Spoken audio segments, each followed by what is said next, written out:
இன்றைய இறைவார்த்தை.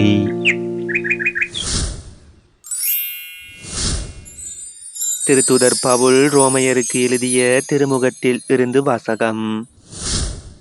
என் சகோதரர் சகோதரிகளே, நீங்கள் நன்னயம் நிறைந்தவர்களாயும் எல்லா அறிவும் நிரம்ப பெற்றவர்களாயும் ஒருவர் மற்றவரை அறிவுறுத்த கூடியவர்களாயும் இருக்கிறீர்கள் என நான் உறுதியாக நம்புகிறேன். ஆயினும் உங்களுக்கு நினைவூட்டும் வகையில் சிலவற்றை கடிதத்தில் மிக துணிவோடு எழுதியுள்ளேன். நான் கடவுளின் அருளை பெற்றவன் என்பதால் தான் அவ்வாறு எழுதினேன். அந்த அருள்தான் என்னை பிற இனத்தாருக்கு பணி செய்ய கிறிஸ்து இயேசுவின் ஊழியனாக்கிற்று. பிற இனத்தார் தூய ஆவியால் அர்ப்பணிக்கப்பட்ட கடவுளுக்கு உகந்த காணிக்கையாக்கும்படி அவர்களுக்கு கடவுளின் நற்செய்தியை அறிவிப்பதே என் குருத்துவ பணி. ஆகையால் கடவுளுக்காக செய்யும் இந்த பணியை முன்னிட்டு கிறிஸ்து இயேசுவுக்குரியவனாகிய நான் பெருமை பாராட்டிக் கொள்ள இடமுண்டு.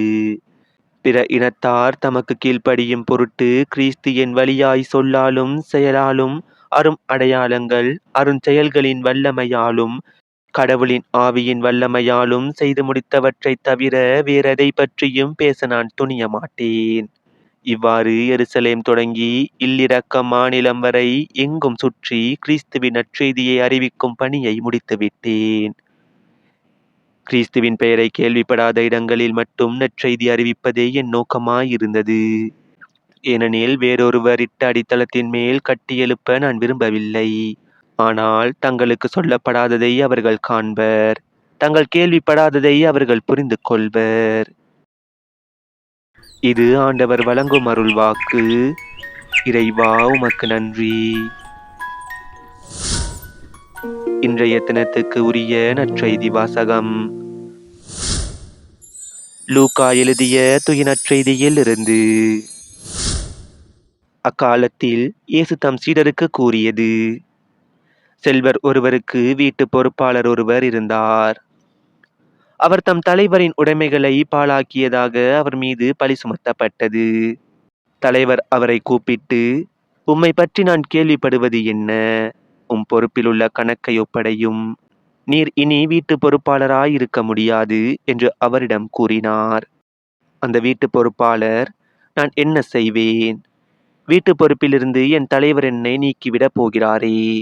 மண் வெட்டவோ என்னால் இயலாது, இறந்து உண்ணவும் வெட்கமாயிருக்கிறது. வீட்டு பொறுப்பிலிருந்து என்னை நீக்கிவிடும் போது பிறர் என்னை தங்கள் வீடுகளில் ஏற்றுக்கொள்ளும்படி நான் என்ன செய்ய வேண்டும் என எனக்கு தெரியும் என்று அவர் தமக்குள்ளே சொல்லிக் கொண்டார். பின்பு அவர் தம் தலைவரிடம் கடன்பட்டவர்களை ஒவ்வொருவராக வரவழைத்தார். முதலாவது வந்தவரிடம், நீர் என் தலைவரிடம் எவ்வளவு கடன்பட்டிருக்கிறீர் என்று கேட்டார். அதற்கு அவர், 100 குடம் எண்ணெய் என்றார். வீட்டு பொறுப்பாளர் அவரிடம், இதோ உம் கடன் சீட்டு, உட்கார்ந்து 50 என்று உடனே எழுதும் என்றார். பின்பு அடுத்தவரிடம், நீர் எவ்வளவு கடன்பட்டிருக்கிறீர் என்று கேட்டார். அதற்கு அவர் 100 மூடை கோதுமை என்றார். அவர், இதோ உம் கடன் சீட்டு, 80 என்று எழுதும் என்றார். நேர்மையற்ற அந்த வீட்டு பொறுப்பாளர் முன்மதியோடு செயல்பட்டதால் தலைவர் அவரை பாராட்டினார். ஏனெனில் ஒளியின் மக்களை விட இவ்வுலகின் மக்கள் தங்கள் தலைமுறையினரிடத்தில் மிக்க முன்மதியுள்ளவர்களாய் நடந்து கொள்கிறார்கள். இது நம் கிறிஸ்து இயேசு வழங்கும் வாழ்வு தரும் நற்செய்தி. கிறிஸ்துவே, உமக்கு புகழ். இன்றைய தினத்துக்கு உரிய சிந்தனை துளிகள். இன்றைய முதல் வாசகமும் நற்செய்தியும் பணியின் மேன்மையை சுட்டிக்காட்டுகிறது. இறைவனின் துணையின்றி நற்செய்தி பணியாற்ற முடியாது. இது கடவுளுக்காக செய்யப்படும் பணி. எனவே கடவுளின் கரம் என்றும் நம்மோடு இருக்கிறது, செயல்படுகிறது எனலாம். நம்மிடம் ஒப்படைக்கப்பட்ட உடைமைகளை கண்காணித்தல் என்பதே இன்றைய நற்செய்தி தரும் உவமையின் மைய கருத்தாகும். இறைவன் படைத்த இந்த அற்புதமான இயற்கை வளத்தை நாம் பாதுகாக்க கடமைப்பட்டிருக்கிறோம். அவருடைய பதிலாளியாக இருந்து கண்காணிக்க அழைக்கப்பட்டிருக்கிறோம். இயற்கையின் இறை பிரசன்னம் இருக்கிறது. இயற்கையில் உறையும் இறைவன் நம்மிலிருந்து செயல்படுகிறார் என்று உணர்வோம். நாம் ஒவ்வொருவரும் பொறுப்புள்ள குடிமகளாக, குடிமகனாக, ஆர்வமுள்ள கிறிஸ்தவர்களாக வாழ வரம் கேட்போம்.